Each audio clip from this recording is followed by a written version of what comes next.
Sabay-sabay po nating basahin ang ikalawang aklat ng mga taga-Korinto, chapter 4, verses 1 to 18.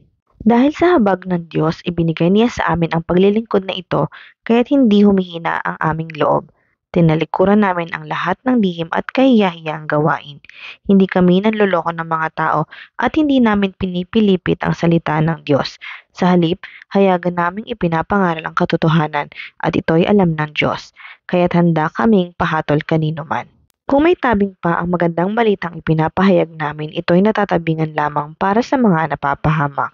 Hindi sila sumasampalataya sapagkat ang kanilang isip ay binulog ng Diyos ng kasamaan sa daigdig na ito, upang hindi nila makita ang liwanag ng magandang balita tungkol sa kaluwalhatian ni Kristo na siyang larawan ng Diyos. Hindi namin ipinapangaral ang aming sarili kundi si Kristo Jesus bilang Panginoon, at kami ay lingkod ninyo alang-alang kay Jesus. Sapagkat ang Diyos na nagsabing mula sa kadiliman ay sisilang ang liwanag, ay siya ring nagbigay liwanag sa aming isip upang makilala namin ang kaluwalhatian ng Diyos na nahahayag sa mukha ni Kristo.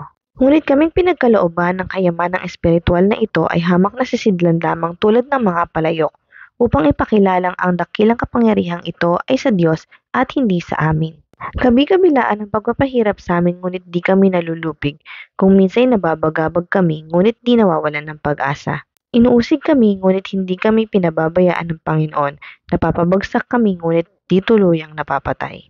Lagi namin taglay sa aming katawan ang kamatayan ni Jesus upang sa mamamagitan ng aming katawan ay mahayag ang kanyang buhay. Habang kami nabubuhay, lagi kaming nabibingit sa kamatayan alang-alang kay Jesus upang sa aming katawang may kamatayan ay mahayag ang kanyang buhay. At habang kami dahan-dahang namamatay, kayo na may nagkakaroon ng buhay. Sinasabi ng kasulatan, nagsalita ako sapagkat ako'y sumasampalataya. Sa ganoon ding diwa ng pananampalataya, nagsasalita kami dahil kami sumasampalataya. Sapagkat alam naming ang Diyos na muling bumuhay sa Panginoong Hesus ay siya ring bubuhay sa amin kasama ni Jesus at magdadala sa atin sa kanyang piling. Ang lahat ng pagtitiis ko ay para sa kapakanan ninyo upang sa pagdami ng mga nakakatanggap ng mga kaloob ng Diyos, lalo pang dumami ang magpapasalamat at magpupuri sa Kanya.